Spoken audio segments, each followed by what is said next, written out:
around, don't disregard it. Sweep you off the ground, show you what heart is. Standing strong and proud, nothing can knock it. Let's get it started, it's the hardest. Talk around, don't disregard it. Sweep you off the ground, show you what heart is. Standing strong and proud, nothing can knock it. Let's get it started. Yeah, get your boots ready. We're about to go on a trip where we wrestle, nobody settling or calling it quits. You're here for the grit, betcha this stuff is amazing. You're stumbling, welcome to the bump in the apron. Step into it, the hardest part of the ring. Here to bring fun, yeah, and this art he is king. It's the best thing, making sure you don't tap out. Don't go soft with the hardest podcast out. And it's not just another one, it's clear. Off the rest, in this content, none contest. Take the nonsense off the steps. You know it's nothing but pure gems when it's coming off the chest. Get it? Now it's time to sit and relax. Get your mind blown away, ain't no skipping this track. Have you paying more attention, no listening gap. Get everything I ever wanted, no giving it back. Yeah. Ooh. What's up, everybody? Welcome to the Apron Bump Podcast. I'm your host, the Heart. Can you see my nipples in this shirt? I am the hardest part of the ring today, I guess. Is it cold in here? What show is this? The Apron Bump Podcast. Welcome, everybody. Glad to have you.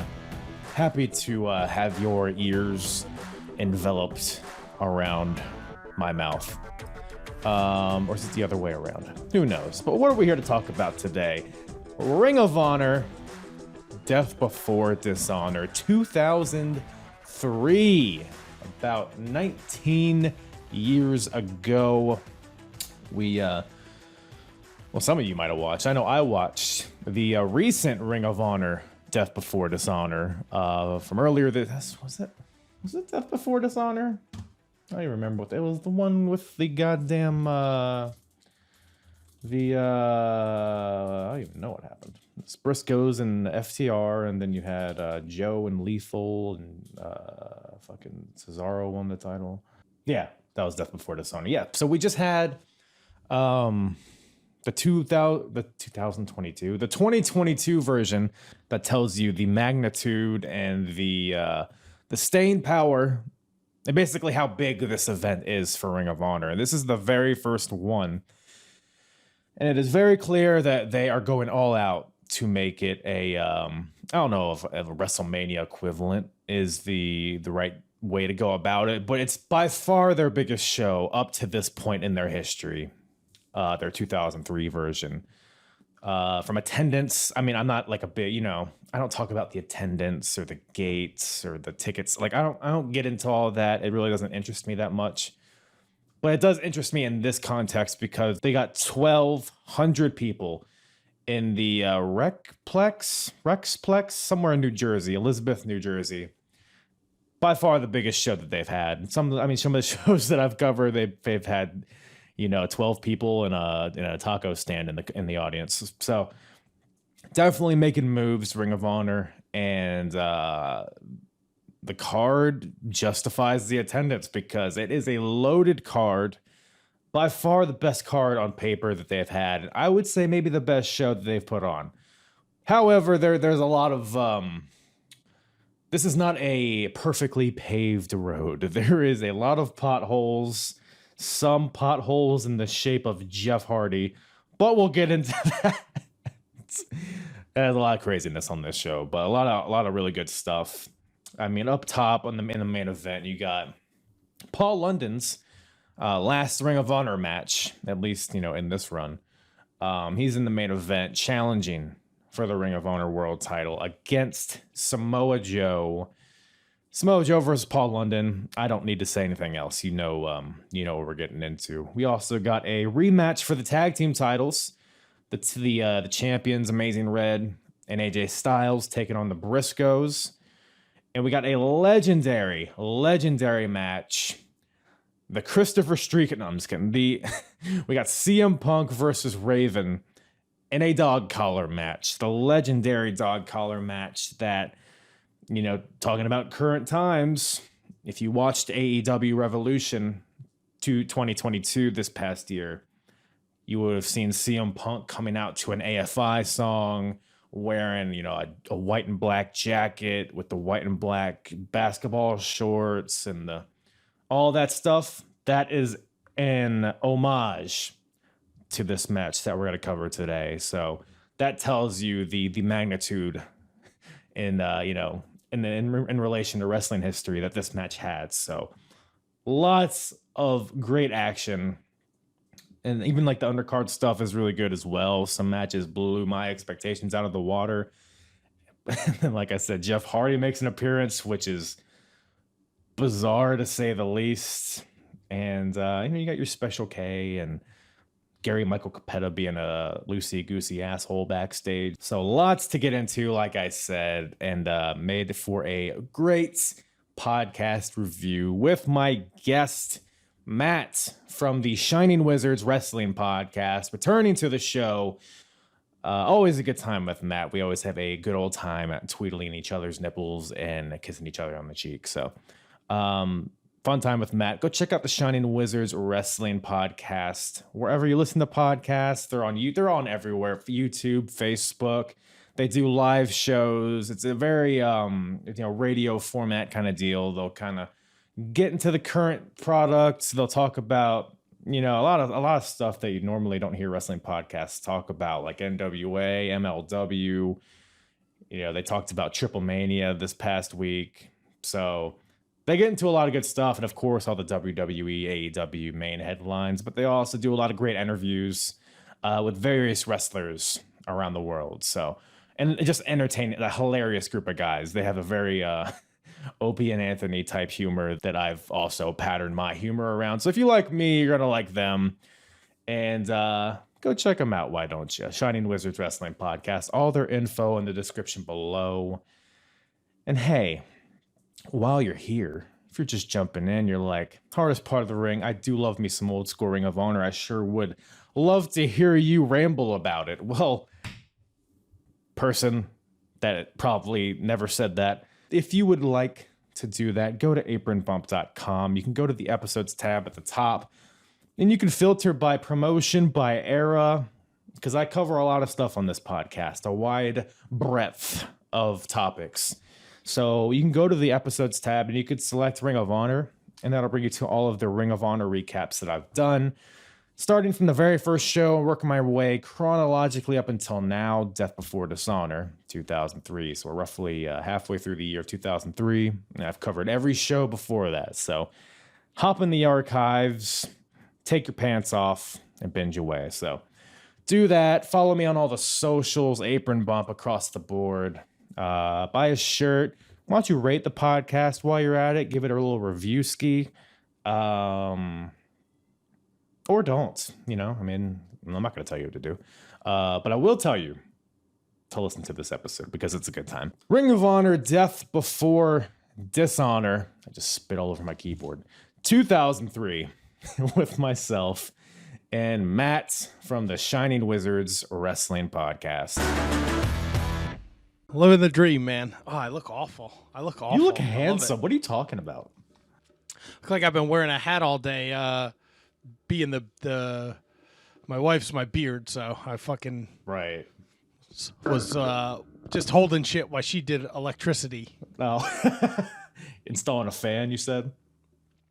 Yeah, we took down a bunch of light fixtures, and I was like, "Oh, if we can do this next one really fast, we'll be good." And it wasn't really fast. That's always how it goes. And I am literally useless. Like I serve no purpose. Like I'm holding not a flashlight for her? Yeah. Yes. Exactly. You know what? I'm actually the same way. I installed two. Well, I was there when two fans were installed when my stepdad helped out. But yeah, it was like an all-day affair. Installing fans is the worst. So I don't blame you. Or lights or whatever it was.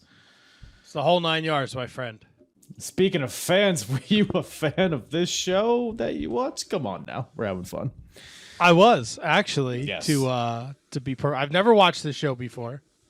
Cool. I think I've said it before on this show, on this podcast, that I was out of wrestling for a couple years. So going back and watching this stuff, like nobody has this much time to catch up on 10 years of wrestling while you're trying to stay on top of the current product. So it was actually a lot of fun to watch this, but I will be sending Special K.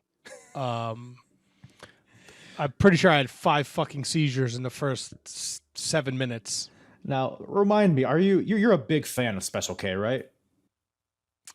By big fan, you mean I wish they would have died in a fire that was easily preventable? Then yes. Oh, well, I feel like that's kind of a negative approach to it, but to each their own, I suppose.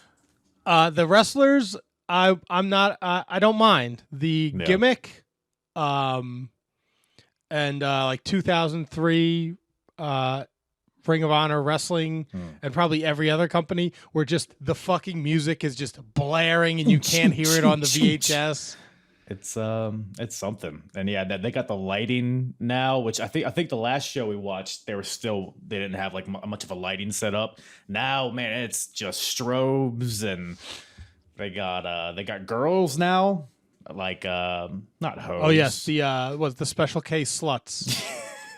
I was really, really hoping that commentary had improved. Had it? I guess a little. I mean, they didn't show like a 15-year-old girl in the front row, and the announcer, like at the last show we watched, was like, "She's pretty hot." Well, it's like easy fine scene, you fucking ghoul. It's pretty on brand, I guess. But the commentary wasn't as bad here in this show as it usually is. Maybe it's because the show itself was so good, it was easier to tune it out. But I don't know, man. But yeah, I mean, and compare, because what was the last show? Revenge on the Prophecy that we covered last time. And you watched this show, Death Before Dishonor. Were there any like differences that you noticed? Anything that's evolved since then, or did it feel kind of a similar vibe? No, I felt like it had definitely evolved. Obviously, the Rexplex, I believe this is the first time they run there, was fucking packed. Versus Revenge of the Prophecy, it looked like there was 20 people there, and they were going between that and the fucking going to play bingo next door. Well, yeah, whatever was going on. So it definitely looked like a bigger crowd. I feel like the production for 2003 wasn't atrocious. For some of the matches, we got to see who was in the top 5. They had a little, they had a little logo there. It's all about that Fave 5, man. That's what everybody's working towards. That's where TK got it from, when it was one of his cocaine binge fueled nights out. He threw in Death Before Dishonor. He's like, the top 5, the logos are insane. Yeah, I think so. That checks out. That fucking asshole. Well, I guess so. But yeah, I mean, 1,200 people in the show. It was 1,200, which I think is the biggest show. Pretty sure it is, yeah. And like you said, Revenge on the Prophecy was one of their I won't say it was the worst show. It wasn't a bad show, but it was pretty insignificant in the grand scheme of things. Whereas this one, I would say this is their best show they've put on in their history at this point. I mean, the card, you look at the card on paper, it's great. But even some of the matches that I didn't expect to like blow me away, I mean, they blew me until I came. So like, that's really all you can ask for, I think, when watching wrestling.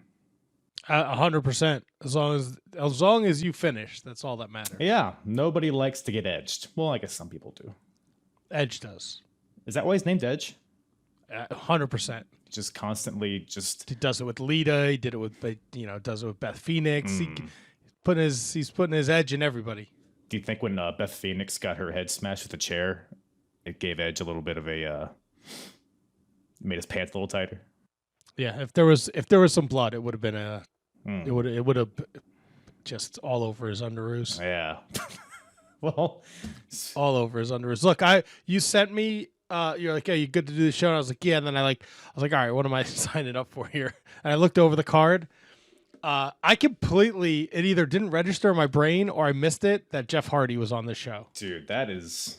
I mean, I guess we'll get to it later in the show, but that was. Oh, we will get to it 100%. Bizarre, to say the least. But speaking of which, the show opens up with CM Punk wishing his father would have choked on his own vomit to death.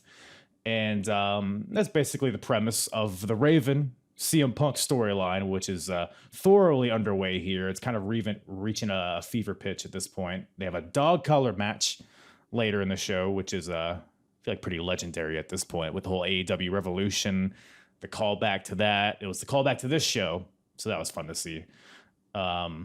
But the show opens up with CM Punk cutting a promo. And at the last show, Punk choked Raven with a dog collar in the same manner that I guess he wished his dad would have choked on his vomit when he was drunk. And that's why Punk hates Raven, is because Punk has daddy issues. Which, I mean, that's fine. I mean, that's a solid backstory, I guess. Yeah, I mean, if he's going to play up the straight edge gimmick, you know. Yeah. And if he's going to be a heel, it works because everybody at these shows, you know, typically, I mean, we'll talk about it when he cuts his promo before the match, but Yeah. I know when I go to a wrestling show, I like to enjoy a couple adult beverages. Yeah. Yeah, it gives me an excuse to act like a complete asshole versus just an asshole. Okay. Change of pace for you. I understand. Yeah, if you sat anywhere near me during AEW's Grand Slam, you would know, especially every time that fucking cocaine idiot came out. And I was I had to say 4 times, Kyle. 4 times I saw him in a night. He's not a wrestler.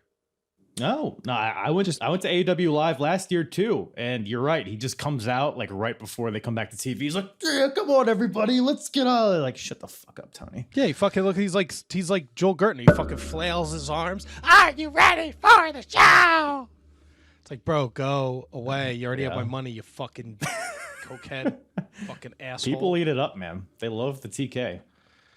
I guess. You know what I didn't like? I don't like this Colt Cabana, this version of this Colt where he's like a complete fucking goofball. He says he cried during My Girl, but he's going to win this trophy tonight. I mean, he's a modern day Dave Coulier, Matthew. Oh, who isn't? Not CM Punk, apparently, because he's sick of Colt's tomfoolery and shenanigans. He wasn't having it. CM Punk was very ornery this whole night. Yeah, he was a little bit on edge, some may say. It's like he had a chain match with a psychopath alcoholic later in the night or something. But it is what it is. Can I ask a question? Because I don't think it was on the Revenge of the Prophecy, and I know you've been watching in order. Mm-hmm. The video package that comes after this that essentially gives away the whole show. So this was a thing that they did like their first show and pretty much most of 2002. Then they did away with it for a bit, and I was like, okay, finally, they got rid of this stupid shit that spoils the rest of the show with the stupid stock EDM music in the background.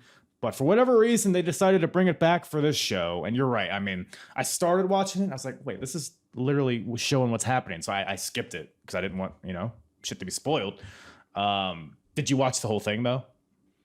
Yeah, I didn't know what was happening. First of all, I pulled it up where you sent me, and it said it was like a 4-hour show, 4.5-hour show. Oh yeah, brother. And I was like, oh really? And then after this promo package, the Special K was in the ring, and they were like, we got 30 minutes before the show starts. I'm like, if this is fucking 30 minutes of Special K in the ring for this Wrestle Rave, I'm gonna drive to wherever Kyle is in south of me, and I'm gonna kick him in his dick hole. I wouldn't like that. That would bum me out. But I didn't know what it was.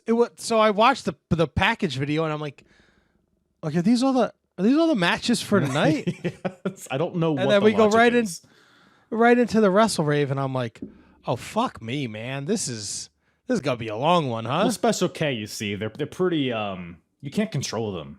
Special K. I mean, they're so wild and crazy. They have their parents' money and drugs and stuff. So you can't really. They go before the show even starts. They're just unhinged, I guess. So I find it incredibly hard to believe that all these guys in the locker room would put up with the shenanigans of Special K.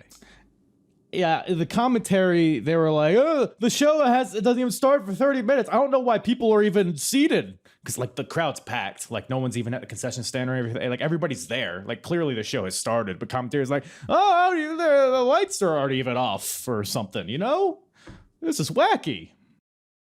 Chris Lovey and Ray Muro. They can eat my asshole. They're terrible. They were terrible. Yeah, they're just, I don't know, man. Like I said, I wasn't as angered by them on this show as I have been in the past, but yeah, they're not good. They're not getting any better. So I can't wait until they're fucking dead. So wow. Yeah. Wow. I like it. I like the extreme levels of anger me and you both have towards people today. Yeah, I mean I don't think it's out of the over the line to wish death upon them for saying things loudly and annoyingly. So Right, we've killed people, for less in the past. Not you and me, but maybe. you don't know my story. I don't. Is it good? Please tell me you're a fucking serial killer. I'm Look. obsessed with murder, true crime. I love it. I'll tell you this. I'm pretty deranged. But speaking of which, this opening match, we got Deranged versus Low Key. Deranged, of course, a member of Special K. Who's your favorite member of Special K? That's not Jay Lethal. Is it Cloudy? No. I like fuck it. Slugger? No, Slugger. We talked about Slugger last time. It's the name of the fucking Kansas City Royals mascot. Right, of course. I don't know if his name is Azrael. It is now. He wrestles in the East Coast as Azrael, but he was in. I gotta look it That up. sounds made up. No, come on. That sounds like fake news to me, sir. No, I don't bring you the fake news. How about we just go with Special K here, Wikipedia? Oh boy, people. I'm sure Serial's not going to pop up. That's it. It was the first thing that popped up. Nobody fucking talks about Special K in 2022. I mean, would you? I mean, I do, unfortunately. See the members section. Yeah, bring me the. Oh, Brian XL, right? Yeah, he's a person. I like him. Why? Now let's see. The little Bow Wow guy. No. That's who I think Eddie Guerrero called him, Little Bow Wow, one time. Fuck, I'm gonna have to figure this out later. I'm sorry. I didn't know you were gonna hit me with such a tough question. You didn't rank your Special K members in order of. He was Angel Dust. I found it. Okay. Not Slim J, who was for whatever reason in AEW. No, not Slim J. I enjoy Angel Dust and Brian XL. Yeah, they're fine, I guess. But those would be my top two if I couldn't pick. Hydro. Yes. Dixie is not bad either. Honestly, I mean, they're all just bandanas, baggy shorts. They do flips. So It's the early 2000s, brother. It really is. It really is. But good thing Low Key is here. Is it? I mean, who do you hate more, Special K or Low Key? No, but I mean, like, if I drive to the fucking Rexplex, Right. I have a fucking Red Bull, maybe I grab a Subway sandwich, I get to the locker room, I look on the fucking, I don't know, man. I don't know it's 2003. I don't know what's going on back Everybody's then, man. eating Subway. Yeah. Yeah, fucking Jarrett's not a petter ass yet. It's good. I mean, he probably is. We just don't know about it. Yeah, but he hasn't been caught. Right. And then you look at the board and you see, Kyle versus Low Key. You're like, fuck this, dude. Yeah. Yeah, I mean, not good for Deranged. No, I mean, everybody at Special K got their prostates ripped out of their bodies by Low Key here. So they're probably pretty bummed out about it. But as a fan, as a spectator, it's pretty fun to see Low Key legitimately knock these guys out, seemingly. Right? Dude, it was uncomfortable to watch. Look, I'll break down the wall. We all know that this is it's planned. It's not fake. What? It's planned. Dude, he beat the dog shit out of Deranged. He was. I don't know what he said to him before this match, but holy shit! I mean, the Kawada kicks. Holy shit, dude. Dude, the Liger kicks. He threw him into the corner. Just sprinted at him at full speed. Did a flipping kick, which doesn't sound like it should hurt, but it did. It seemed like it did. Just the clubs to the face, like they weren't pretty. He was just hitting them hard, just for the sake of it. But it was entertaining, I guess. I could have done without the testicular claw to Slugger. I don't know. I kind of liked it, because I don't think Slugger has really had any offense done on him thus far. And I just don't see. I don't know. What else? I don't know. That seems like something I would do, like kick a big guy in the balls and run away. Like Low Key's destroying people, and then he's like clawing your testicles. I'm gonna claw your testicles. Look, that's a power move. He didn't just kick him. He didn't punch it and run away. He grabbed it, looked him in the eyes until he reached completion. I like to think he was wearing black pants. It was hard to tell, but I mean, if Low Key grabbed me in the dick, I'd probably come immediately. So, you think so?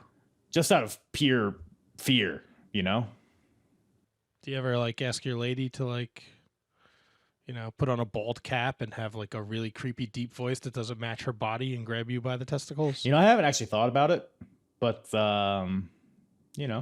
could be a thing we do this weekend. She didn't know Like who it his- is, but It's even better. yeah, with no context. Hey, dear, could you just like you said. Yeah, don't, because once she figures out he's like a stone cold killer, forget about it. Right. Maybe she could put on the suit, the hitman get up. Oh, nice. Yeah, like TNA Low-key did. But There you go. well, anyways. Oh, by the way, speaking of, while we're just on the dick talk, Oh, yes, please. we have to bring up Christopher Street Connection, who just kind of go back here. So they're raving. The show isn't starting. They're just causing all kinds of havoc. Christopher Street Connection comes out to try to make the save. The crowd starts chanting "You suck dick" at them, which I guess is like a Kurt Angle "You suck" thing, because Christopher Street Connection's like, well, we sure do. So it's like, I guess, a term of endearment, this chant. And then they ask, do we spit or swallow? Because they're gay. And then Christopher Street Connection, they say they don't like raves. They like disco because they're gay. And then they start dancing. And then Special K attacks them. And this is when Low-Ki comes out. He slaps the shit out of Cloudy, by the way, which I guess is his name. And he makes some other Special K-er tap out with a dragon clutch. And then the bell rings, which I guess starts the match against Deranged. Yes. And is when he starts kicking the shit out of him. I love how he ripped Deranged his shirt off by giving him a face wash, which sounds impossible, but he literally just kicked him in the face so hard while holding onto his shirt that his shirt came off. So that was fun. And If anyone could do it, it's Low-Ki. I felt bad after, okay, you beat the shit out of the guy. yeah. But then he just was not stopping after the match. No, he because the finish comes, he hits the crush rush, which is his key crusher, but he just holds him up there and he runs him into the corner head first. Does that twice and then does a spinning key crusher, and locks in the dragon sleeper, just bends his body in half. He taps out and he just keeps holding it on, and I assume breaks his back here. So, but Low-Ki's returning from injury too, I should mention. And I guess is a good way to come back, huh? That's it. Look, it's a great return. Biggest crowd of Ring of Honor history. Former world champion. Yeah. First ever. And everybody, you pay to see him beat the shit out of people. So I just feel bad for the skinny white dude who got beat up. They got spares in that group, so. It's like the fucking NWO B team. Is that a thing? You're not, well, there was like the NWO, Right. Hogan, Hall, Nash, maybe make a case for Savage. Mm-hmm. And then there's like the B team, like Stevie Ray, Virgil, Brian Adams, Is this different than the Wolfpack? Buff Bagwell. Yeah. Oh, forget that's, it all falls What about to the shit once we're LWO? going. Eddie, Psychosis. Just all of them. Maybe throw Viano in there. Who the fuck is that? Viano 4 and 5. Come on, man. Oh, I'm only familiar with 7 and 8. So, Oh, well, Viano 4 lost his mask this weekend. you hate to hear it. You hate to. Yeah, fucking 40 years with a mask. Now you see his ugly, dumb face. Was he ugly? I mean, why else would you wear a That's mask, a good point. right? Yeah, you know who else wore a mask? Who? Curry Man. Speaking of which, Christopher Daniels is here in Japan, wrestling for New Japan this weekend, or this week, I guess. And he's going on and on. He has a couple promos throughout the show. He's like, oh, Ring of Honor, they're having their biggest show in their history off the back of the work that I've done. And he's on the phone with Allison Danger. He's telling her to ask somebody to join the prophecy. And the only question I have here is, did Christopher Daniels draw his goatee on with a Sharpie? Dude, I was going to ask you the same thing. I'm like, that shit looks fake as fuck. Dude, it was either fake or just perfectly manicured. I guess I've never taken a good look at it. Maybe that's how it always looks, but I couldn't tell you a thing he said in all his promos because I was like, I was like standing in front of my TV, like looking like this shit looks like he drew it on his face. yes. Well, now that solves it for me. He definitely did. If it wasn't just me, it's got to be that clear. But the Raven continues, but this time with Jimmy Rave versus Matt Striker. So it's kind of the first proper match here. This is a pretty fun match. It seemed very quick. Like, I don't think it went beyond like 5 minutes, but some fun chain wrestling, some good energy. The crowd was into it. And it's always good to see Jimmy Rave, especially in hindsight. So yeah, what'd you think about this match? I enjoyed this. I kind of I like this match. I'm curious as to why Matt Striker never, like, I don't think he's around for much longer in 2003. Right? Like, yeah. And I never, I mean, I'm sure if you dig deep enough, you could find out where he showed up, but he never really, he had a great look. He was vanilla as fuck. Yeah. But he looked great and he could do some chain wrestling, like you said. Like, I don't know why he never amounted to much more than a cup of coffee here in Ring of Honor at the beginning. Yeah, because I think he wrestled on the last show we covered, and it was kind of he wrestled Chad Collier, I think. Yes.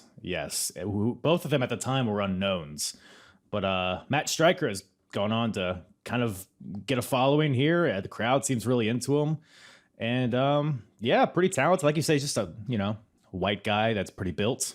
He has his unibrow though, and that's what his character is, I guess. I mean, even his finisher is called the Brow. He's also in the top 5. Oh, was he? He was. Okay. I think he was number 5. That's coveted, so. And I guess he maintained his top 5 status here because he wins against Jimmy Rave with the Death Valley driver that he calls the Brow. But some fun spots here in this match. I enjoyed the spider suplex from Jimmy Rave off the top rope, where he hooks his leg onto the top and stays up there, and Striker goes up with a run-up arm drag, kind of a Kurt Angle type move. You got Shining Wizards from Jimmy Rave. You got a tilt-a-whirl crossface by Jimmy Rave. So yeah, there's some fun spots. Yeah, I think they maximized their minutes here, so it was pretty fun. Yeah, I enjoyed it. It was fun to follow up after low-key murdering a human being in front of me. Well, we're not getting away from murder completely in this show. We got some more. This next, holy shit, this match. This is as someone who grew up going to ECW and watching ECW, this type of match I do not miss. The camera work is either I'm an old man or I'm a snob for wrestling. Uh-huh. Dude, this was fucking chaos. Dude, it was. But the fucking camera was driving me nuts. What was wrong with the camera? I don't know. You wanted to look at the dude's feet, the fucking knot, the action in the ring. You couldn't see anything in the crowd. It's fucking pitch black. There's no lights. Well, it's chaos. So, you can't really... Someone's got to be like, hey, we spent all our money on the Rexplex. Don't go out into the crowd because there's no lights there. Well, I mean, please. Where else are Just Incredible and Rudy Boy going to go to stop wrestling in the middle of the match? Fucking Just Incredible. Good old Aldo Montoya. Gotta love him, right? Do we? Still waiting on my book. But good luck, buddy. Good luck. Do you think you wrote one? Good luck. You know what? Probably not. He was like one of our first big guests. Same here. And he was like the nicest dude. And he even showed up for WrestleCon. Like we had him the first year. And he here in Jersey, and he was like, he showed up and he was really nice, and then like he came on a couple years later, and you could tell like something was off, and then like he was like, I'll do anyone's podcast, and like all these people we knew were booking him, and he was asking for money, and he was taking it, and he wasn't showing up, and then he was like, hey, this is Justin's manager. He needs bail money. You think we can give him some money? And we were like, nah, bro, we're out. I'm out. He's a nice guy, but I want no part of whatever's going on here. Loke's cool, though. I also had Loke on the podcast. He's a good guy. Don't know how Masada... I've never met Masada. Seems like... is he still alive? Yes, Masada is very much alive, I believe. I don't know if he's wrestling anymore, but he's still alive. That's good. You'd like to see it. I was surprised to see him here. As I mentioned earlier, I wasn't super familiar with 2003 Ring of Honor. Carnage Crew, man. They cause carnage. As per their name. I wish Hernandez has stayed as Hot Stuff Hernandez. I think he would have made boatloads of money. I mean, I being think the stuff. hot stuff is implied because you look at him, he's like, that's a hot stuff right there. So saves letters on the marquee, you know. I don't know, man. He's kind of intimidating. Is he? Like, he's a big dude. I don't know if that hot stuff, I don't need him hot stuffing me. Some people do. You don't speak for everybody. Right. Some people do. Right. Fast Eddie, maybe? Do you think Fast Eddie gets stuffed by Hernandez hotly? I mean, it's a long car ride from Jersey to Texas, so Yeah, and he's blind, so he's not even going to know where he's coming. you got past the time somehow. That's a good point. Man, how fun would it be to have a blind friend and you just fuck with him all the time? Just trip him endlessly. Stick your hand in this. Here, have some of this. What I just touched? Chili. It's dog shit. He's got it all over his face. Yeah, fucking just idiot. laughing. Blind asshole. What are you fucking blind? Get some new eyes, you piece of shit.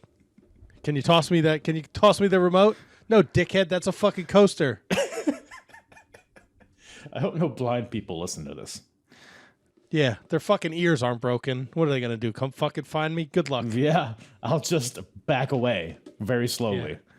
Good luck with your fucking braille phone, dick. Man. How about you go listen to some Ring of Honor commentary from 2003? Oh, Then you'll God. know why we're so ornery. Watching Ring of Honor as a blind, being there for Ring of Honor as a blind person, can't think of anything worse. Whew. I mean, that's got to be awful. Being there live, no commentary, and you can't see shit. Just the commentary is all you got. I mean, fuck. Well, at least you get to hear the chair shots and the ladders and the, all that shit in this match because it's an 8-man weapons match, not a street fight, not a no DQ, a weapons match. We got the Carnage Crew, which is comprised of a DeVito, Just Incredible, HC Loke, and Masada, versus the Texas Wrestling Academy, the team of Don Juan, Fast Eddie, Hot Stuff Hernandez, and Rudy Boy Gonzalez. This is actually a rematch. I think they had like a 6-man version of this a few shows ago, which was pretty brutal in itself. And this one lived up to that bar that they set because holy shit, the CTE was aplenty in this one. Oh, dude, the spider German suplex through the open chair. Dude, they were throwing out open chair spots like it was Halloween. Like it was just like the DDTs off the second rope through chairs. What else? Yeah, a ladder gets involved. DeVito's just fucking running around with it, smashing people. Oh, the neck breaker off the apron through the 2 chairs. Yeah, it was just that was their favorite spot in this one. There was Look, dude, they pulled out the big bumps for the biggest card Ring of Honor history to date. Yeah. No, I mean if there's a time to do it, if there's a time to go all out, it's this show, I guess. I don't know. I would never ever agree to be Spike pile drove through a fucking table at a Ring of Honor show in 2003. Never. Hey, got a spot. Spike pile driver through a table.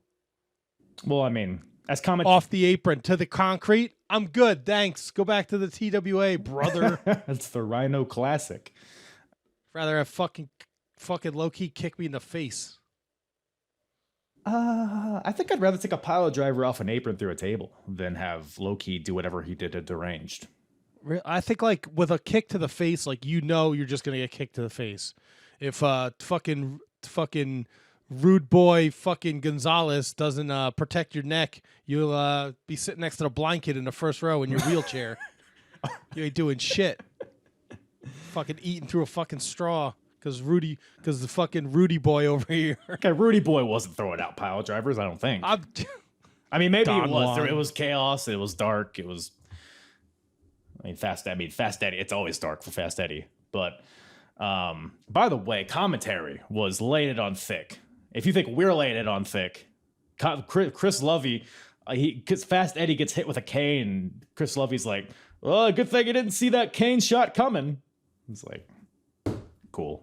He's blind. Everybody. Thanks, Chris. Keep it up, buddy. What'd you Get a fucking gold star, dick. What'd you think of that little concerto action at the beginning when the guy was on the rope and the 2 other guys held chairs on each side of his head, and then 2 other guys came off with missile drop kicks. And they didn't time it at all. No, it was very bad. Couldn't have And done worse. commentary could not wait to talk about that either. Yeah, no, it was. I don't understand your job in commentary, right? Isn't it supposed to highlight the product and put over the talent? No, I think it's to shit on WWE whenever you get a chance, and to promote your pedophile in his VHSs. Nice. I think There you go. if you watch this show, that's what you would ascertain. That's a good word. Ascertain's a good word. I'm going to use that later. Yeah, use it in the I'll bedroom. probably use it wrong, but I'll use it. Put it in my ascertain, right? Fucking hot stuff. It all comes around. And so That's what she said. So do I. So we got I know it was chaos and there was was Just Incredible even in the match? well, like I'm saying, I think him and Rudy Boy just went into the crowd and took a powder early because they just disappeared into the darkness.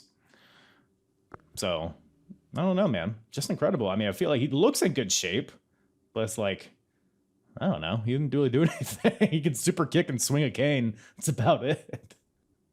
Fucking yeah, he was a ghost throughout this all. Yeah, he didn't. I enjoyed it though for what it was. No, it was crazy. It was entertaining at the end of the day. I really loved it. And the TWA get the win, which I feel like they always lose. So good on them. Hernandez hits the border toss on Masada through, of course, a couple of set-up chairs. Racist. That's what he calls it. And TNA, I that's what he called it. understand. Okay. But it's still the border toss, really? Yeah, because he's Mexican. I understand. Okay. Is that not the issue? You can't call yourself Hot Stuff Hernandez and then be throwing out border tosses, right? I mean, I think the Hernandez kind of implies the border toss, so. Be like fucking State Patrol Hernandez then you can do the fucking border toss. Do you know Donovan Morgan, right? I don't know if he was on one of the shows we covered before. Yes. I don't know if you know this. He appeared in TNA against the LAX as a border patrol. They had like a tag team. They were like border patrol and they were facing LAX. And Donovan Morgan was one of them. It's a little fun fact for you. I don't think there's anything fun about that, sir. Well, they lost. So I think. They should have border patrol. Well, anyways. So yeah, TWA wins.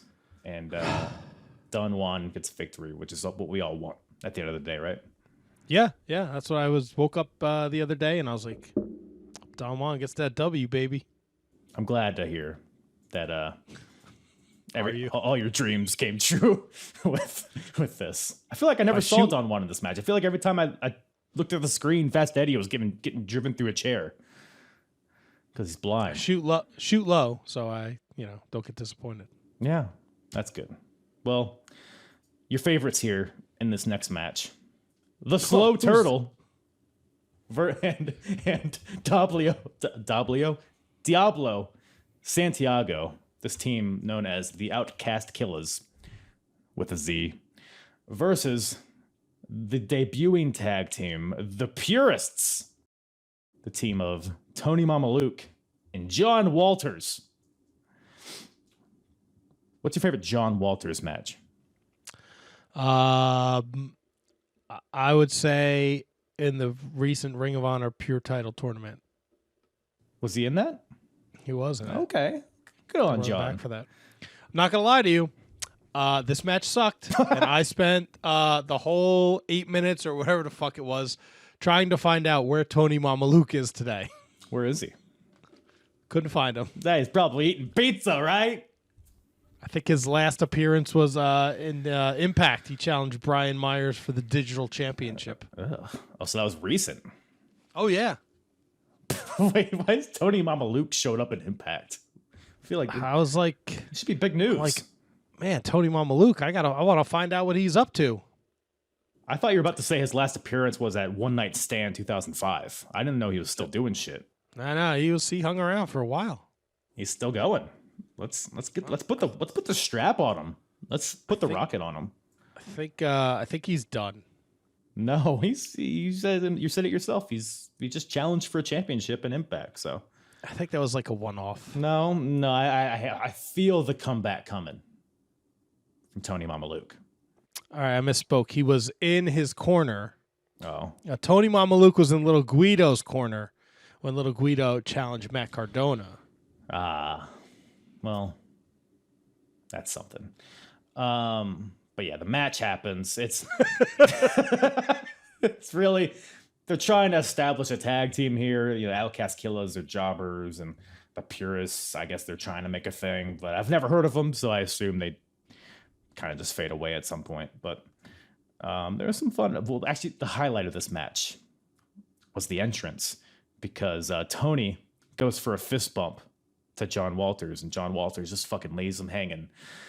So that right there, you should have known. That's a sign. The sign they're not going to be a good tag team. the chemistry isn't there. They can't even fist bump. So I know John Walters is a very good professional wrestler, so I understand the purist. But Tony Mamaluke, I just don't understand how he fits into that. Tony Mamaluke's okay. I mean, he's had some decent matches in Ring of Honor, but I wouldn't put him in my top 10 like pure wrestlers that are on their roster at this point. But Right, exactly. I guess what else is he doing? You know, fucking Lil Guido went off to WWE, just left him high and dry. High and dry. Exactly. So, but the Purists do get the win here. They hit a little double powerbomb action and a double submission, which feels illegal, but the referee let it fly. It was like one guy had a leg lock, the other guy had a choke on, and then I think it was Slow Turtle tapped out. And man, if you thought this couldn't get any better, out come the Ring Crew Express, Dunn and Marcos. You love it. You love the Ring Crew Express. Dude, I hear they're gonna rock you like a hurricane. I'm not gonna lie, I enjoyed their 80s hair metal references. it's always in style. But man, the hits, because the Ring Crew's out there, first of all. I guess there's some sort of jobber rivalry between them and the Outcast Killers. And then the hits just keep on coming with the return of Xavier. And because he hasn't been on Ring of Honor since he lost the title to Samoa Joe. Do you think he paid royalties to New Jack? Did New Jack invent the X symbol? Dude, New Jack was doing it long before Ring of Honor was the thing. You know, New Jack probably never got wind of it. If he Good did, thing. he probably he would take care of that for sure. Yeah, 4 justifiable homicides. Would have been 5 if he knew. You think he would have killed Xavier? Are we sure he didn't? Wait, who died first? They're pretty in the same span, I think. Let's see. Did we just unlock a... No, because New Jack didn't even kill Gypsy Joe, and I thought he was going to kill Gypsy Joe. Well, you know, Gypsy Joe. He's a hard guy to kill, as they say. He was like 100 years old, and he beat the shit out of him. New Jack... Xavier passed away first. Look at that. I don't think any cause of death has come out, as far as I know, so... So you're speculating. I'm not saying that he did.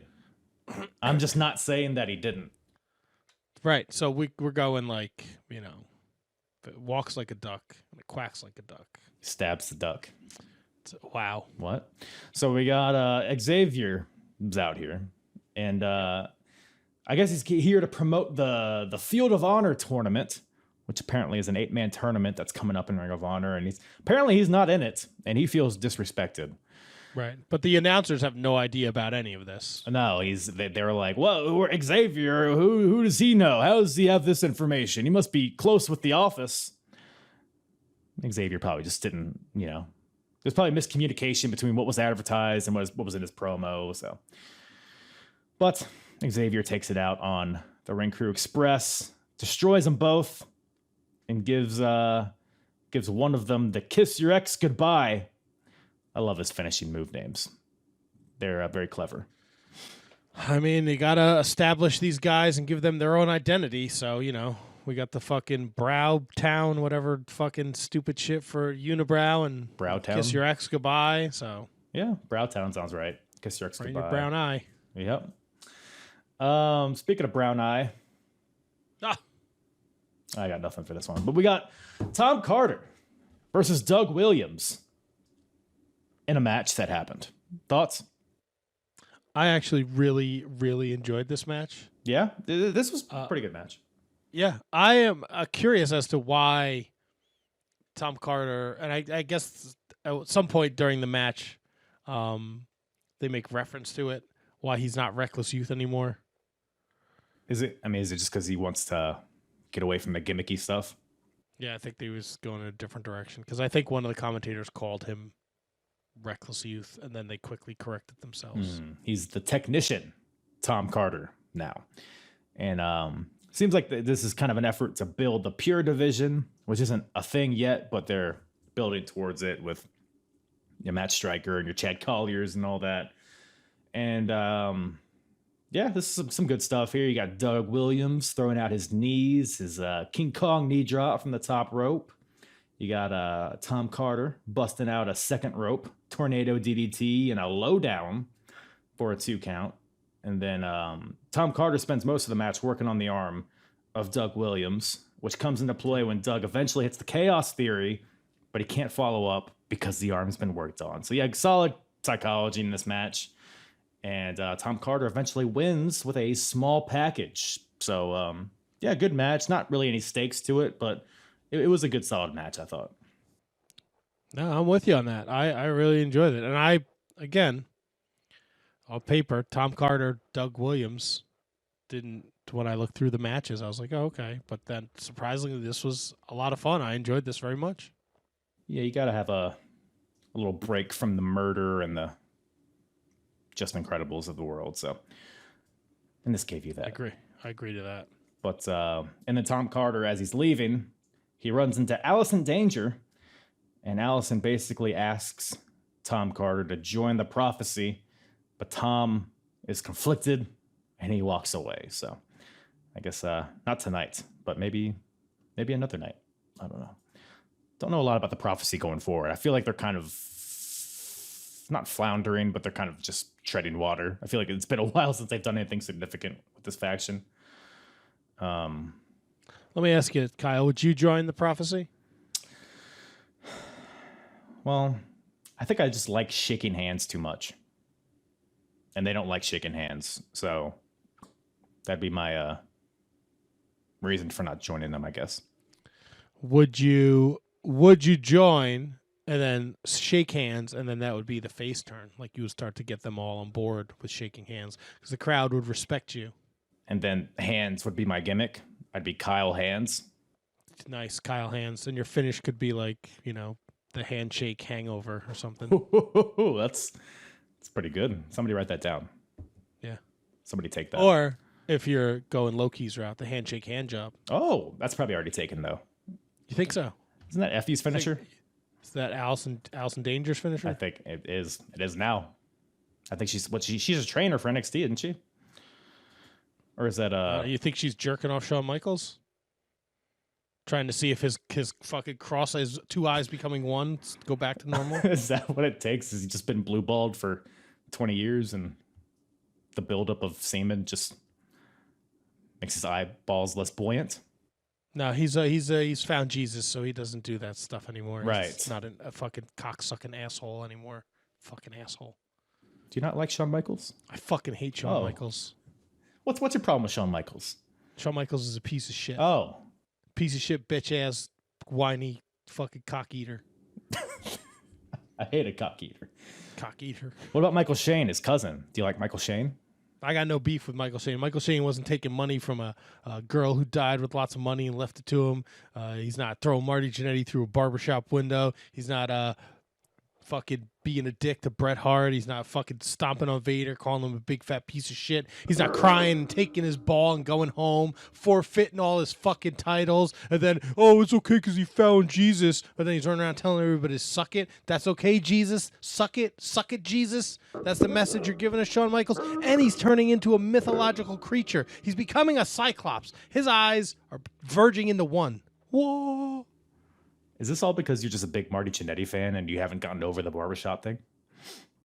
No, Because I'm a big Bret Hart fan. Oh. I haven't gotten over the Montreal Screwjob Right. ever. You know, Ever. time heals.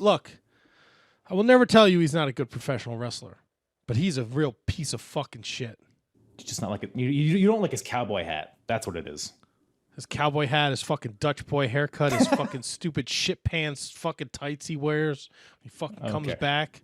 20 years ago, okay, it was one time. We all have those days Do we? where we just put on shit pants. I think it's a good idea.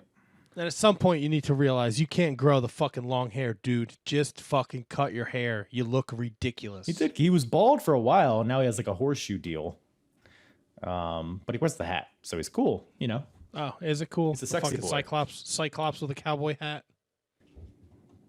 I like Shawn Michaels. He's a fine boy. Good. Well, maybe you could fucking invite him to your wedding too, then. Okay.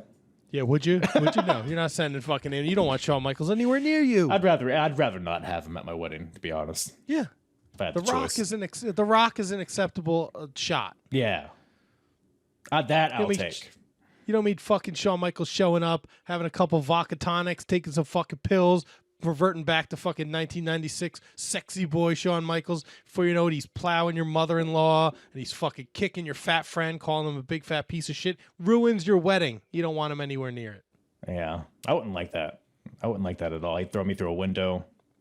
He'd The worst. that would stink. That would put a Yes. downer on the night. Stinky Joe wears mistletoe thong. The worst. The worst. He might commit homicide on me. But speaking of which, this next match is a 4-corner survival match for the #1 contenders trophy.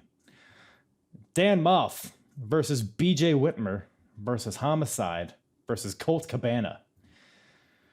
Whoo-wee. So I think we covered a 4-way match that was almost the same exact match. I think it was Paul London instead of Dan Moff, but I think everybody else was in that match. And that was an awesome match on that show, and this was an awesome match on this show. Yeah, this was just chaos in a different way than the weapons match, but it was nonstop action, and it tickled my pickle. What were your thoughts on it? I've never. I think it was the Dan Moff Tope Suicido. Didn't even touch the guy. Just went fucking right into the fucking front row. Insane. Look, I know Danny Moff personally. Yeah. Danny Moff is a big boy. That was horrifying to watch. That's a big man coming at you like a torpedo. And he missed everybody and landed in the that poor blind kid in the first row got fucking murked. Do you think he's blind too?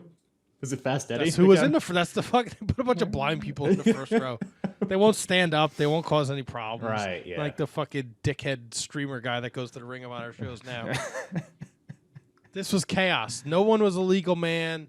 The fucking half Nelson suplex that Danny Moff does on fucking Whitmer. And I felt like watching this BJ Whitmer. I felt like they had a lot invested in him going forward. I felt like he was good. Like he had a fucking great look. Yeah, he looked like a wrestler. Like there's a lot of thugs in this match, for lack of a better word. But and Colt Cabana, it's Colt Cabana, Dave Coulier and all that. Yes. But BJ's out here in his tights and his muscles and his big fat cock, and he's out here. He's wrestling. Yeah, he's not paying for the rights to use that Stone Temple Pilot song. Oh no, it's Great entrance song though. Great start. copywritten music all over the place on this show. But man, I mean, we got fucking who sings Copacabana? Barry Manilow. Yes. Yes. So Colt Cabana comes out too, and yeah. So yeah, there was just the homicide suicide dive con hilo. It just smashes right into the barricade. You got there's a spot where BJ Whitmer, he kicks Homicide in the back after a snapmare. Homicide gets up, does the same thing to BJ, and the camera pans to Dan Moff. He's like, "Nah, fuck that shit. I ain't doing that." It made me laugh. And then yes, the Moff suicide dive into the crowd is probably the highlight of the entire match because Well, Moff hits a fucking cannonball senton on somebody, which is horrifying. Ooh. Dan Moff was intense in this match. I mean, I think all these guys, it made me feel like they didn't like each other, which is kind of what I feel like you should go for in wrestling. The chop battles, Dan Moff and BJ Whitmer in particular. You see the sweat flying and the skin flying off their chest, and then Homicide just comes in there with a little eye poke to Dan Moff. Yeah, the BJ Whitmer hits like a DDT, like a flipping DDT almost. Weird. I don't even know what the fuck you call it. I got a little Tower of London by Colt Cabana. Everybody's towards the end is hitting their big moves. Yeah, nice burning hammer on Colt by Moff. That was a landing. Yikes. And then fucking Whitmer hits the exploder suplex on Moff. Mm-hmm. This was I love this. I loved every second of this. Yeah. When I think of Ring of Honor, it's like this type of stuff that I love. But then BJ eventually wins with a top rope exploder onto Colt Cabana and gets the win and will face the champion at the next show. To your point, yeah, it seems like they have a lot invested in him, and they're good on him. Good on BJ. Then they all shake hands except Dan Moff, who's in the prophecy. And as we covered, they don't like shaking hands. So he spits on Homicide's hand, gross. Flips off BJ, and then Colt, who is still on the mat, he like stomps on his balls and just walks away. So not very kind, not very sportsmanlike from old Danny Moff there. What Gary Michael Capetta, right? GMC. He's a little too like, hey everybody, look, it's Samoa Joe. hey, look, who do we got here? It's Loki. Like, I would watch a 4-hour show of Gary Michael Capetta just reacting to things, I think. Because I was like at the beginning of the show, I remember he like walked up to Homicide and Julius Smokes, and they're going off on like the Syndicate, which I don't know if that's like a faction that's they're brewing or what it is. But it like pans over to Gary's like, the Syndicate? And he's just he's like cartoony, and he walks up to Samoa Joe. Hey everybody, look, it's Samoa Joe. And you can hear him like getting ready for it. And he's a treat. He's a treat. Oh yeah, he's something else. I wish he was in this match. That would have been something. But we're back in Japan. Daniels is in the locker room and he's on the phone. I guess Allison Danger told him that Tom Carter didn't give her an answer. And he's also mad at Xavier because he didn't clue him in, because Xavier is also a part of the prophecy, but I guess not anymore, it seems like. So Curry Man is still angry in Japan. But that brings us. I know you're thinking, you're like, gosh darn, I could use a little bit more Special K. Well, I got you. We got an 8-man scramble match. We got Special K, the team of Angel Dust, Dixie, Hydro, and Mikey Whipwreck, for whatever fucking reason, versus the Backseat Boys and the SAT. Do you not like Mikey Whipwreck? I do like I don't see how he fits in here. I don't know why they're trying to make him a thing. I'm pretty sure he's undefeated at this point in Ring of Honor. And because he trained SAT, I think, and some other guys. He turned heel on them, joined Special K. But to your point, I don't know where he fits in. I don't know. Does he do drugs? Does he do E? Does he dance with the sluts? Who knows? He got a kiss from the slut on his way out. Hello, wouldn't you? Would I? No, look at me. Come on, dude. Kiss Mikey Whipwreck is what I mean? Would I kiss Mikey Whipwreck? Yeah, if you had the chance. I don't know if I'd kiss him on the mouth.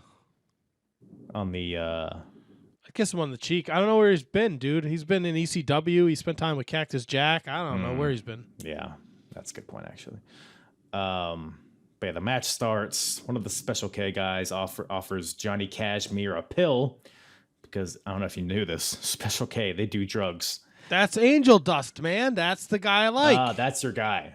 That's your guy. Brian XL was in this match too. Yeah. And, everything you like in one package. Yeah, and the SAT, come on. Spanish Fly action, the Hydro. That's what everybody comes to see. Yeah, not the fucking terrible 8-man suplex spot. I thought it was pretty smooth. Do you think so? I think it's pretty realistic too. It looked like you ever been on a cruise ship? I have. And it just the way those cruises go like this, and people are trying to walk and they're right. It was not. I did not like it. It was more like Titanic, I thought, but Yes. yeah. It was a fun little spot where Whipwreck, he like locks in a Muto lock of sorts onto one of the guys, and then all the Special K guys take turns doing stomps on him as he's got him in this submission. So, Mikey Whipwreck's in there. He's working. And then, like I said, Spanish Fly to Hydro. And there's like a little miscommunication between the Backseat Boys and SAT. One of them kicks the other or something. And, someone misses. Someone hits it into Guri. And this on Trent Acid. Right. And this allows. You're getting some storms down there. Yeah, I didn't know if you could hear that or not. It's a storm's a brewing. Well, I didn't know if that was me either because it went from like really light here to really dark. So. Ooh, it's probably the lighting of ROH, but I'm out in the crowd. Right, you're Fast Eddie. Mikey Whipwreck hits the whippersnapper onto Trent Acid. He takes advantage of this miscommunication and gets the win. So Mikey Whipwreck and company get the win here. And then the back seats are none too pleased with this. So they give the T gimmick to Jose and the dream sequence to Joel, which sounds pleasant, those things, but they're not. They're not. Yeah. Commentary, I don't know why commentary brings it up. I mean, considering the position that they're in, why would you put over that Trent Acid just beat Homicide, and then here he is featured in this sloppy-ass 8-man fucking tag match? I just watched that match not too long ago, and I forgot that he won it. So it's a weird move. But not as weird as this next fucking match. Well, I'm sure it's fine. Oh, shit. We got a 3-way dance.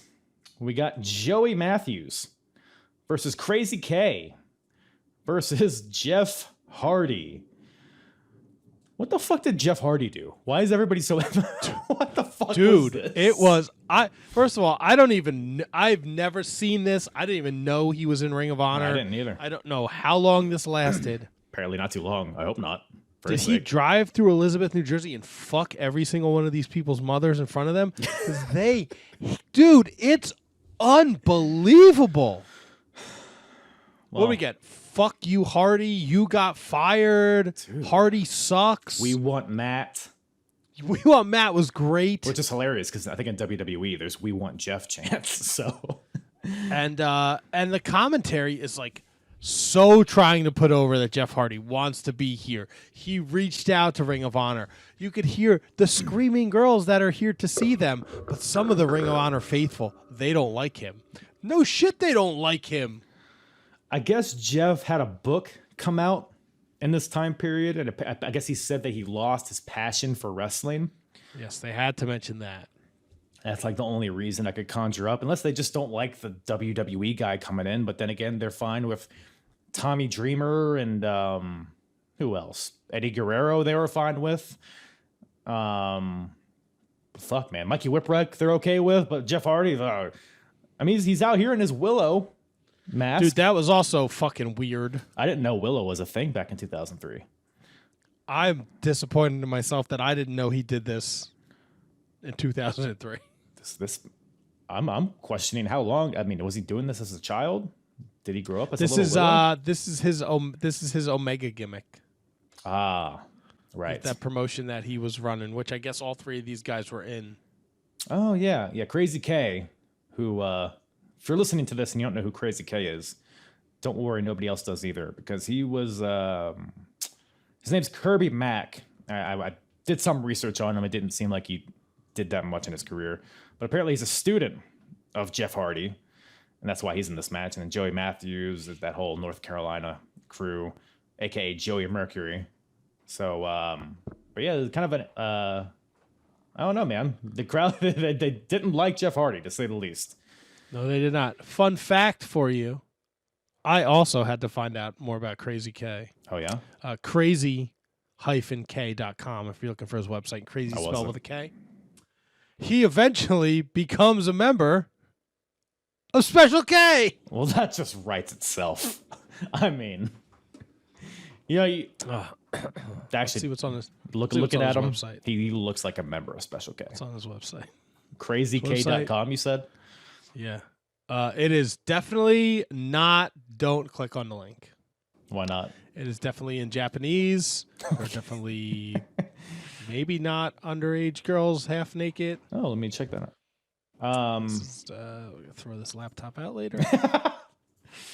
Beat it up with a bat, that whole thing. Yeah, they were like really trying to tell this story. Like he wanted to be there, but they thought the fans hated him because he said in his book that he lost his passion for wrestling and he was burnt out. But let's not pretend like this crowd's reading books, okay? Like they don't know any of this, so they just don't like. Maybe they don't like Willow. Maybe that's the thing.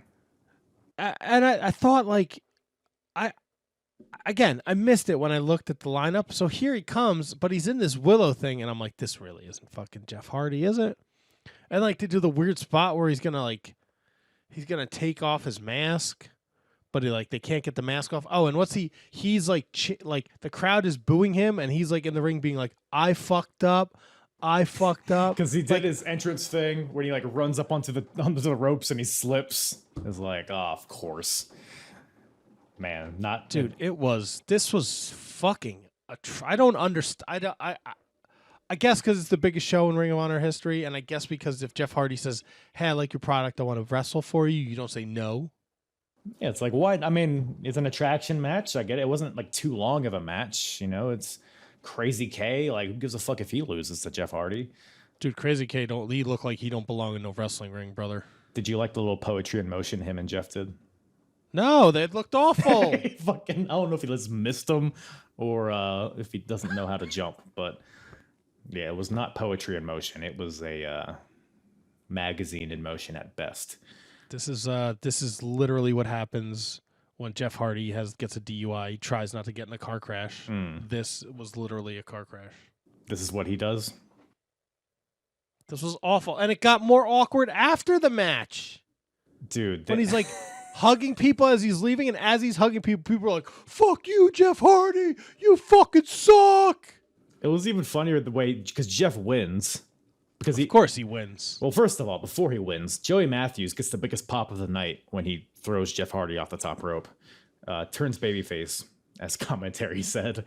But eventually Jeff hits the swanton onto Joey Matthews and then goes over to Special K and does his little split leg pin that he does. And that gives him the win. Weird finish, but Jeff Hardy wins. And like you said, he leaves and the crowd is so hostile towards him. Their middle fingers in his face, yelling at him. Like you said, he must have just came all over their mothers in front of him. It was crazy. And then I guess as he's walking to the back too, they have like the curtain is open and you could see like all the wrestlers there like giving him a round of applause. So they were fine with it. So that's a fucking Gabe Sapolsky. Everybody get up. Whoever's there, fucking Rob Feinstein. Everyone go over there. There's a kid in the back. I gotta go touch him. Allegedly. He just has a closet full of kids. Is that what you're saying? Fucking asshole. Well, poor Jeff Hardy, but no, not poor Jeff Hardy. Fuck him. Good old Willow. Gotta love him. This is his only time in Ring of Honor. I imagine so. I don't see why anybody would put themselves through that again. That money, son. What, Ring of Honor money? Those drugs aren't free. Yeah, that's a good point. You get fired from WWE and you'll be in TNA. Yeah, that fucking neon paint's expensive, dude. It is. So, the masks, the Willow masks, the black jackets, all of that. But after that, finally, it's a dog collar patch. CM Punk versus Raven. Hoo-wee, ooh-wee. So I've never seen this match before. I was very much looking forward to it, and it was some good stuff. I guess first of all, what are your thoughts on this feud in general? Because it's been going on for a few months at this point, and I think it's really starting to rev up here. Yeah. Sorry, excuse me. I enjoyed it. I like that we got the package before the match started, kind of giving us a history of how Punk has managed to find a way with the help of Colt Cabana to beat Raven every time he's gotten in the ring. I like how Punk tries to weasel his way out of this match when he gets down to the ring. Yeah. I like how he calls out Danny Doring. Yeah, what the hell was that about? So random. which was pretty cool. So the build up to this was really good. And then the same boat for me, man. This is the first time I've ever seen this, and I think it lives up to the hype, man. Yeah, I almost think the shenanigans after the fact make it more legendary than the match itself. But the match itself was great. Like you said, Punk comes out, and he's cutting a promo. I guess it's like a dry arena because he's saying like, "How do you guys feel not being able to drink?" And that gives that the crowd starts chanting alcohol, which of course, why wouldn't they? Should also mention this is the debut of Miseria Cantare? Is that how you pronounce it?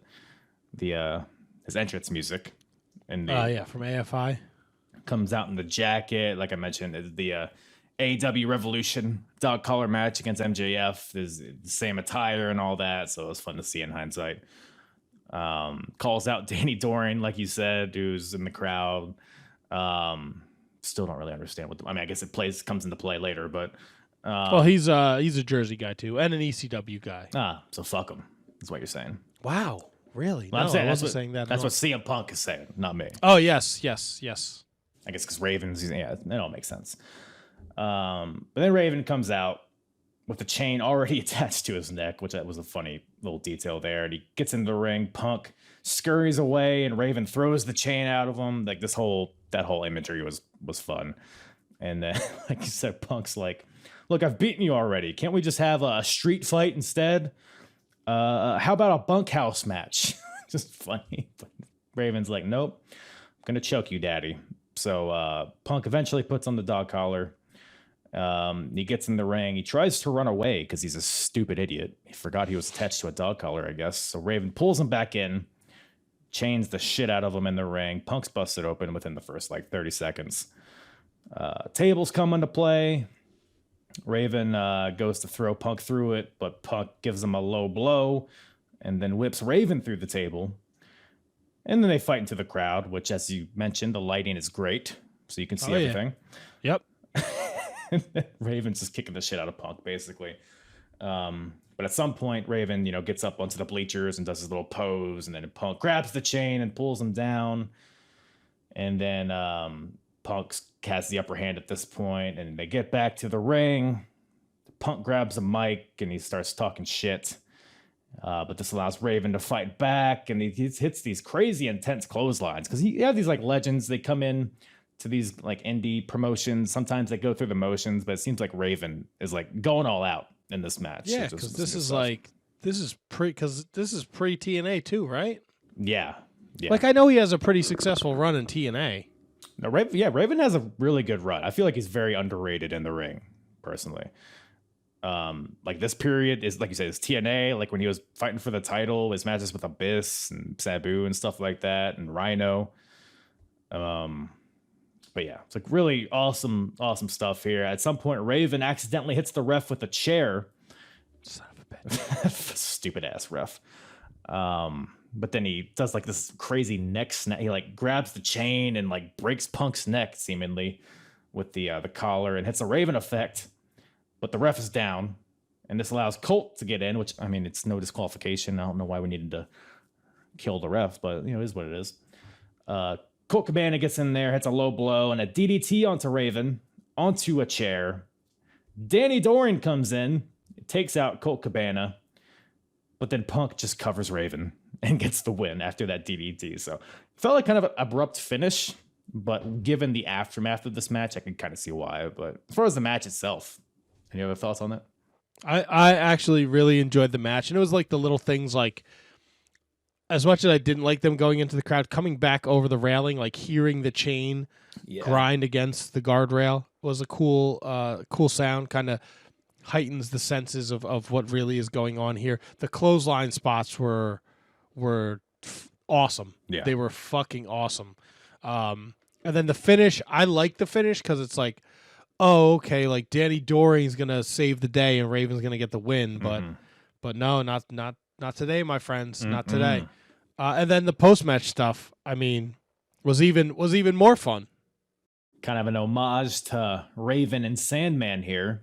You got Punk taping Raven's hands to the bottom rope. So Raven's standing on the outside. Punk tapes in a crucifix position on the outside, similar to the Raven Sandman spot from back in the day. And Punk. Kurt Angle was okay with this, though. Yeah, he was probably fine with it. Couldn't go badly at all. But Punk grabs a beer, pours it on Raven's face. Son of a bitch. This piece of shit. He is, because Raven's, I guess, an alcoholic. At least that's the story they're pushing here. So it's sending him into a downward spiral, I guess. And who comes to make the save? None other than Tommy Dreamer, which, holy shit, those did not expect that. Clocks Punk in the head with a steel chair, hits him with the DDT, and saves Raven. He undoes the tape and then tapes Punk's hands to the top rope inside the ring in a similar position. And Raven then pours a beer into Punk's mouth, which is even more humiliating. Consider, I don't know if you heard, CM Punk is not a big beer guy, drug free. I don't know if you've ever seen his knuckles. Oh yeah, got some nice knuckles on that boy. But yeah, so Punk gets beer poured in his mouth.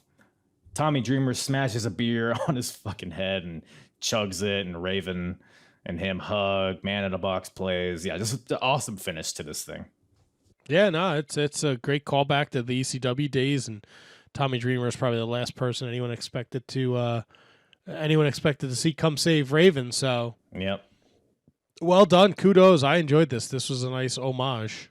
Yeah, definitely very entertaining, and this leads to it's a promo at the end of the show. But Raven challenges Punk to a steel cage match later. Salad steel cage, croutons and all. Damn. And yes, I'm not sure when that is, but it's soon, I guess. To negate the interference, I suppose, which makes sense. So I assume that's the culmination of this feud. I don't know how much farther they can go with it, but and then Punk is he's riled up because of the beer. He's unhinged. So yeah, definitely the best storyline going at this point. Definitely the best feud thus far in Ring of Honor by a mile. Yeah, I agree. But that brings us to the first title match, I believe. I did not, because there's a promo before this. It's that really awkward Paul London promo. Yes. I didn't realize this was his last hurrah in Ring of Honor. Correct. Yes. Yeah. You didn't like his promo? It need to work, kid. Which is funny because Paul London, he's so funny. I guess maybe he didn't. It took him a while to put that together into a promo form, I guess. But yeah, even with his, we'll talk about it later. But his speech at the end is very dry, and I don't know, man. Yeah, I had a really good time here in Ring of Honor, and I had some great memories. And I beat Bryan Danielson, and I beat AJ Styles. Now Samoa Joe. Electrifying. I don't know what to say. Clearly. Don't worry. He'll go on to WWE, kill Vince McMahon in a limo, and everything will be all fine and dandy. So. But before that, we got the tag team titles on the line. We got AJ Styles and Amazing Red, the champions, versus the Briscoes. Who-wee. So this is their third title match that these two teams have had against each other. And pretty good. I don't know if I'd put this towards the top of their matches. I think Amazing Red, they said he had a knee injury, which I don't know if that was a real thing or not, but that was the story of this match, I felt like. Yeah, they worked it hard in this match. Yeah. I couldn't tell if the Briscoes were turning heel here or if they were just being the more aggressive of the two teams in this match, but because it's pretty much two babyface teams coming into this. I guess some team had to be the dick. Yeah, what were your thoughts on it? Because I've seen their other two matches, so I want to see what your thoughts are. I like this. I like the storytelling. I can never see Mark and Jay Briscoe as these 18, 19-year-old kids. Singlets. It just doesn't jive for me. It doesn't work in my brain. I thought it was a lot of fun to see Alexis, Mickey James out there. Yes. and of course AJ Styles. But I thought these guys had a great match, great storytelling. I don't think AJ Styles could get away with calling Jay Briscoe a faggot. That was brutal. In 2022, but Yeah, you missed me, didn't you, faggot? Like, oh, it happened, AJ. which is not something I thought I'd ever hear out of AJ Styles' mouth. Are you that surprised? I mean, it is 2003, so probably not. But to be fair, Jay Briscoe was kind of being a faggot. Like when he was like swinging at him, like he wasn't being gay. He's being a faggot. Right. It's a Louis C.K. joke. That's right. The irony is that Jay Briscoe is now no longer allowed to be on. He can't be on AEW TV because of his Twitter faggot rant that he had in 2010. Well, don't we all? Nope, never had one on Twitter. Me neither. So, But I like the match and I like the story it told, especially the ending with, Red his knee's so banged up, but he musters just enough energy to hit the Shining Wizard to allow AJ to hit the Styles Clash to get the win, and they go heavy on commentary with like, this is it, man. Whoever wins these titles, they're not gonna get. There's no more matches between these two teams. Like, this is it. So I really enjoyed this. I was shocked that the Briscoes did not win this because I didn't know know who's champion. I'm not really familiar on the lineage of tag team champions. Of course, the Briscoes would go on to win it several times, but I thought for sure this was going to be their first time winning the championships, but it wasn't. Because they, like I said, they had two other matches. The Briscoes had lost the two other matches, and they're building this, like you said, this is their last time these two guys are facing each other, or these two teams are facing each other for the titles. So it's like, it's their Briscoes are going to win this one, the third one. The third time's a charm, but it was not. It was not. Especially with Red, if he is injured, like, this is a good opportunity to take the title off of him. But apparently their reign continues here. Interesting. I liked it. I enjoyed it. So who do you think? Because I saw your tweet from earlier. Who do you think of when you think of the ROH Tag Team Champions? When I see that model of belts, for me, it's the Briscoes or it's the Rottweilers. Who are the Rottweilers? It's Ricky Reyes and Rocky Romero. Okay. Yeah, I think of who are the FTR's the champions right now, aren't they? Yes. I lose track of all their titles. But yeah, good stuff, man. Good stuff. But after that, we got good old Jim Cornette making. Goddamn, you gonna come down to see me wrestle, motherfucker. So he's not here, but it's a pre-tape at OVW, I guess. He's basically, because he's going to be there in Dayton, which I believe is in August of 2003. And he's like, oh, well, what are my intentions? Am I scouting? Am I going to invest in ROH, or is it going to be something else? It's going to be crazy. He has his tennis racket. So did this get you excited to see Corny? No. Me neither. So next match. I wouldn't have bought it if I wouldn't have bought a ticket. Sorry. Because I know he's sorry, Dayton. He becomes a authority figure at some point, like later down the line. But and he really fucks things up in Ring of Honor. Yeah, that's around the time I stopped watching. I don't know if it's his fault, but it coincides when I stopped watching regularly. So I don't know, man. I don't know. But that brings us to the main event.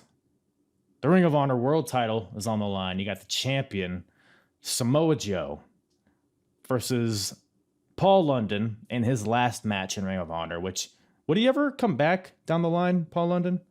Yes. I believe it. Was he fired from WWE like in the mid-2000s, like in between his cruiserweight run and his team with Kendrick? I couldn't remember if he had left in between there. Let's see. He was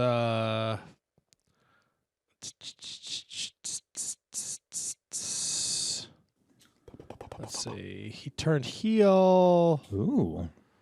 They did a stretcher job. He comes back after being out for a little while. Then he does his cruiserweight thing, and then he's with Kendrick from 2005 to 2008. Yeah, it was a while, and then he killed Vince McMahon, and then he was gone. So, Yeah, but he shows back up in ROH in 2013. Oh, okay. So way later down the road. Yeah, and he ends up wrestling Davey Richards at Border Wars. He gets hurt, so he can't be at the next set of tapings. Then he comes back and he's in the Ring of Honor World Title Tournament in 2013, losing to Michael Elgin in the first round. Did he wrestle as the White Rabbit? Negative. That was just his Lucha Underground stuff. With his big bulge? You big fan of the bulges, huh? I'm a big bulge guy. All right. Like you have a big bulge, or you like to look at the big bulge? I don't have a big bulge. I mean, if you give me time, All right. if like the weather's, it's warm outside, like I could coax something out. All right. But right now, no, it's pretty. All right. Well, Danny Limelight's always posting those thirst trap pictures on Twitter if you want to follow him. I'm always looking for more male thirst traps. So Yeah, that's what I want. A wrestler that I follow, I want to see your fucking giant dong. yeah, Thanks, buddy. making me feel good about myself. Keep up the good work. But yeah, so they both come out, and London gets the streamers, which I believe is the first time there've been streamers in Ring of Honor. First one I can remember, at least. So that was pretty cool. Obviously, it's his hoorah, so it's very appropriate. And Samoa Joe, Paul London. I mean, you can't have a bad match between these two guys. Solid David versus Goliath story. It was interesting because commentary is pushing the story of because obviously he's signed a contract with WWE. Commentary is mentioning that, and they're very heavy on the, if Paul London, if he gets injured, well, he loses that contract with WWE. And I was like, that's whatever. That's kind of a funny story, I guess. But yeah, after watching that, I mean, it's a good match. It's a really good match. I almost feel like they had another gear to it. I feel like Paul London maybe didn't go as crazy as, maybe I'm just expecting, a No, lot, I think I agree because I don't think Joe was not as brutal as he usually is either. It felt like a good WWE match to me. Yeah, I would have liked it to be a little longer. Yeah, probably 20 minutes, if that. Yeah, give it another 5 because I think it was only 14 minutes. It wasn't long at all. Yeah. I mean, it was, Joe did his classic barricade face washes, which is always fun, especially those aluminum barricades that are so loud when you hit them. Uranagis by Joe, a bunch of Germans and dragon suplexes. You got Paul London, doing his drop salts and his shooting star press, which Joe kicks out of, which I think is the first time anybody's kicked out of it in Ring of Honor. There's one spot where Joe throws Paul London into the corner, but Joe's back is to him. So Paul London slaps the pad to fake out that he hit the pad, and then is able to hit a hammerlock DDT, and then he hits the shooting star. But ultimately, Joe just locks in the coquina clutch. I do like this though, because the please don't die thing is big with Paul London and his feud with Michael Shane and all that. That's kind of what he's been known for. So as London is in this choke, the crowd is chanting, please don't tap. But then he doesn't tap. He just passes out. So I thought that was a cool ending. Right. Even though it might have been a little abrupt, and even if they could have maybe done more. I liked the finish a lot. And the match is good, like I said, but, it is what it is. It was a good match. Nice send-off for Paul London, too. And a great speech by him, right? Dude, they gotta... Look, I don't know any... I don't miss this. I couldn't understand the fucking promos. They're not run through the camera, right? So you don't... Yeah. It's just gribble. It's gerbil. Blah, blah, blah, blah, blah. AJ Styles, thanks. And AJ Styles is fucking opening his shirt, fanning himself, and he's hugging fucking one of the TWA guys. And, it was weird because the whole locker room comes out. They all take a knee around Paul London. So Paul London's in the center of the ring, and everybody's kneeling around him. It's are we worshiping this guy? I mean, he's a good wrestler. He's been there for a year and a half, I guess. Is he the first to go? From not like Eddie or Nunzio. Willow the Wisp. Is he the first that is a Ring of Honor guy who gets signed to WWE? Yeah, well, because Paul London, he came into Ring of Honor. I mean, he was on the second show, I think, and he was pretty much an unknown when he came to Ring of Honor. I think he's the first homegrown Ring of Honor guy that really captured the audiences, it got the audience behind him. and like he just became a star purely off of his matches in Ring of Honor. So I think to that point, I think he's that first like Ring of Honor success, because like Bryan Danielson, Christopher Daniels are there, but they've done stuff before Ring of Honor and they do stuff in England and all that stuff. Or Paul London felt like a Ring of Honor guy, and I mean it's crazy. It only took him, because like I said, it took him like a year and a half to get signed to WWE after coming to Ring of Honor. So it's a testament to his ability, I guess. But yeah, I think it's the first like big send off that I can think of, at least. But yeah, so like you said, a good send off, weird promo at the end, but let the boy have his time, I guess. Yeah. Any other thoughts on that? No, it was a great ending to a really great show. Yeah. Now I again, I'm not really up on my 2003 Ring of Honor. I know you've been going through this stuff chronologically. Mm-hmm. Is all this goofy promo bullshit after the main event? Is that like a regular occurrence on these DVDs? Oh yeah. No, yeah. It's always the main event, and there's a few like hallway promos and weird segments. Yeah, that's a hallmark. Like, I like the Raven one, makes sense. I like the Punk one, makes sense. Daniel's still in Japan, there's a story there. The fucking Carnage Crew thing made zero sense. Just Incredible's like, his wife is easy, she's a fat slob, let's go to the nudie bar. What I don't understand. Yeah, this, because they lost their match earlier. Yes. But I guess they don't care about wins and losses. I guess that's the message they're trying to get across. They only care about Carnage. And the nudie bars. And the nudie bars and, fucking the sluts and their fat wives, I guess. Yeah, and the great chicken for a nudie bar. Yes. Right.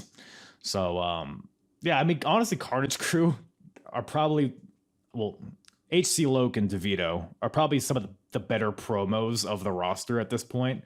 But yeah, I feel like this one didn't really make a lot of sense. And I mean, I guess it made sense in pushing their characters, but I don't know if it was necessarily needed. Yeah, it was what it was. But yeah, these Ring of Honor shows, they always kind of peter out with weird promos at the end. Yeah, I was like, all right, it's over. And then it like kept playing. And I was like, all right, like I get it. They got to set up. Like they were a huge DVD company. Like that's what they were, right? Mm-hmm. So if you're fucking watching it, you're like, I gotta get the next DVD.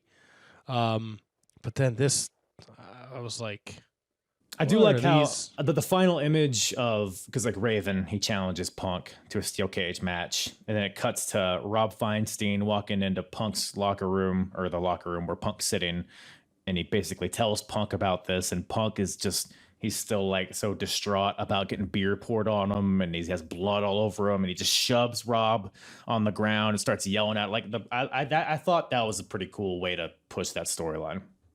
Yeah, no, I agree. 100. The Raven promo, the Punk stuff, even whatever weird Christopher Daniels prophecy thing they're setting up. Like I didn't have a problem with that. The Carnage Crew thing just didn't make sense to me. It could have used a little bit more low-key, I think, with his really close to the camera, wearing a beanie probably around his eyes. Listen up, the fight of the dog. Yes, with his voice that doesn't match his body. That would have been the icing on the cake. But yeah, man, that brings Death Before Dishonor to a close. Any other thoughts on the show that we didn't cover? No, I don't think so. We talked about the commentary team. One of the highlights of the tag match was when I believe AJ Styles tried to attack Mark Briscoe outside, jumping off the apron to the floor, and Mark Briscoe moved, and the commentary said he scooted out of the way. It's like, you got to be fucking kidding me. I mean, did he not scoot? I don't know. I think there's 1,000 other words in the wrestling dictionary that you could have used. Are you familiar with Scoot Andrews? No. The Black Nature Boy? Should I be familiar with the Black Nature Boy? You're probably fine not knowing who he is, to be honest. Is that like who's the really old one? Ric Flair. No, there's the other one. Buddy Rogers? No, what the fuck is this stupid name? I don't know. How many goddamn Nature Boys are there? What is a Nature Boy? What does it even mean? Nature Boy Paul something. London? Nature Boy Paul Lee. Oh. Is he still around? The real Nature Boy. Is he going to be your next guest on the Shining Wizards Wrestling podcast? No, Paulie will not be the next guest on the Shining Wizards Wrestling podcast. Not entirely sure when this airs, so it'll be not. Let me look at my little calendar gimmick here because I'm recording a few in advance. Yeah, of course. Holiday season coming up. I'm trying to get a lot in the can, Yeah, I know you're gonna do something with somebody. I'm very excited to hear that. A little Duke and Rogue action. Yeah, very excited. No Duke, just a Rogue. Yes, all Dukey though. I think you guys are gonna have a good time. No, yeah, I'm looking forward to that. We're doing that tomorrow. Should be a good time. Yeah, I talked to him today. AC Dub, but this will be out on the 2nd of November. Yeah, so 2 weeks. Okay, so what do we got coming up in November? Well, Sal Renaro on the show. Hello. We will be having. Oh, I think I would know my own schedule. It's okay. I don't. Eric Cannon on the show. Nice. We'll be celebrating our 11th year anniversary on the 21st of November. God, I feel like you just had your 10th one. Has it been? I guess it's been a while since we did a podcast together. Yeah. I thought you never wanted to have me back on, so. Yeah. I just hate you and wish you were dead. So. Hey, whatever. I hope you go fucking blind. You go blind jerking off, pal. I like them apples. Right. That's good. But yes, you guys have a lovely, lovely podcast. A great show. Do we? Is it lovely? I'll tell the people that. Maybe lovely is not the right word. It's entertaining, I guess. There you go. We try. You're not lovely. You're not lovely at all, actually. You're actually pretty terrible person, but you have a funny podcast. So yeah, it's great for the blind people. They love it. We crushed the blind demo, bro. Crush it. Is there anything else you wanted to plug, or else I'm gonna just end it there? Well, you can follow at Wizards Podcast is the website or the Twitter, the social media handles. I fucking suck at this. Once again, thank you to Matt for alienating my entire blind fan base. Shout out Mason if you're still listening. But yes, thank you to Matt for joining me on this episode. Always a good time with Matt. Love the boy. He's a handsome fella. I would kiss him on the cheek if I could. But yeah, go check out the Shining Wizards Wrestling Podcast. Wherever you listen to podcasts, live every Monday at 7 on various platforms, YouTube, Twitch, Rant FM, all that shit, right? And apronbump.com for all my full episodes. Rate, review, subscribe, like, slap my ass and call me Sally. Do all of those things, please. And I am done for today. That's about all I got for you guys today. I'm going to go work out the gams. That's why I'm wearing this compression shirt with my nips showing. It's because I'm about to go work out these gams. Am I still in frame? I don't even know. As long as my legs are, it's about that all. That's all that matters to me. I am wearing pants, by the way, if it's not clear. But thank you guys so much for listening. I love you all. Take care of yourselves. Take care of your cats.